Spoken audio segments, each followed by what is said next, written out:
As the faux election campaign heats up, both major parties are accusing each other of dog whistling and racism. Last week it was the coalition demanding neighbours be notified when asylum seekers moved in nearby. This week it's the government stepping up the rhetoric on stopping foreigners taking Australian jobs. Political editor Chris Ullman reports on a growing immigration row.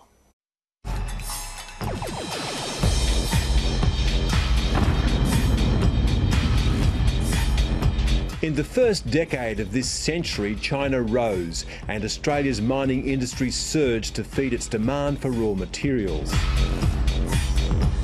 Unemployment fell and the call for workers grew. So industry lifted its use of offshore workers through a special temporary business visa, the 457, which allowed eligible businesses to sponsor skilled migrants. The visas were introduced by the Howard government and about 30,000 a year were issued until they took off with the mining boom. 39,500 were awarded in 2003-04 and 110,570 in the Howard government's last year. They fell under Labor to a low of 67,980 in 2009-10 in the wake of the financial crisis. But by 2011-12 they'd surged again to 125,070. Unions have long complained about the visas. We've lost, over the last 12 months, more than 70,000 jobs in the construction industry. At the same time, we've seen a 36% increase in workers coming in under 457 visas. The other thing is that we've seen some employer groups and Tony Abbott arguing that there is no evidence of rorting of 457 visas. Well, I don't know where they've been living. We've seen very serious rorting of 457 visas in the construction industry. Labor tightened the visa's conditions in 2009, but one of the new immigration minister's first acts was a declaration that it was time to crack down on 457 visa rorts. There are situations where Australian workers are being discriminated against because of the abuse of the program.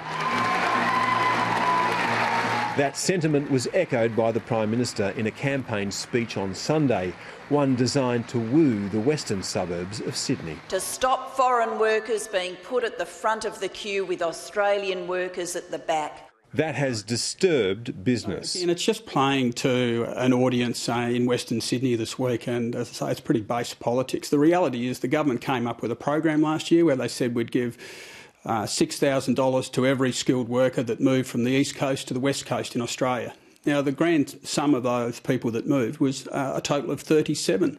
So basically, Australians are a pretty immobile bunch. The Immigration Minister stepped up again today to say he intends to beef up the law and to justify the reason for it. There's been quite a few sanctions. There's been over 100 sanctions. There's been a few cancellations. And he gave some examples. In Parramatta, we have a business who's brought in project and program administrators and once they were in, were employed as security guards. We have a small hospitality firm in Melbourne that says it needed to import an HR manager to suggest there were no HR managers in the city of Melbourne. But according to Immigration Department records, there's only been one prosecution of a company rorting the 457 visa system, and visa cancellations don't necessarily imply wrongdoing. If there's evidence that the scheme's been rorted and none's been brought forward to the resource sector as yet, our call to the government is go and find them and prosecute them. Only last year in the building industry in Western Australia, we saw a company fined $123,000 by the federal court for paying workers as little as $3 an hour. The opposition is standing by the system. I think there's been a lot of huffing and puffing from this government, and so often they talk a lot but they don't do very much.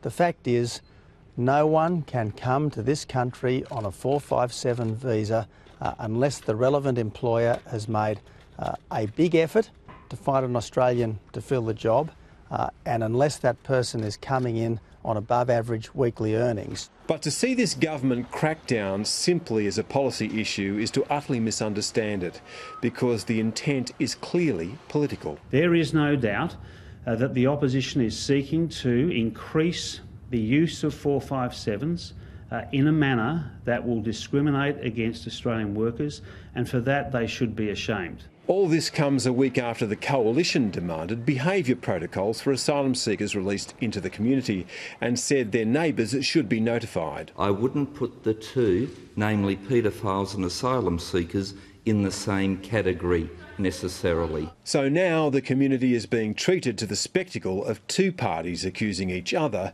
of dog-whistling racism to win votes. Mr Abbott, while stoking fear on the one hand, is there saying under him 457 visas would be a mainstay of our immigration system.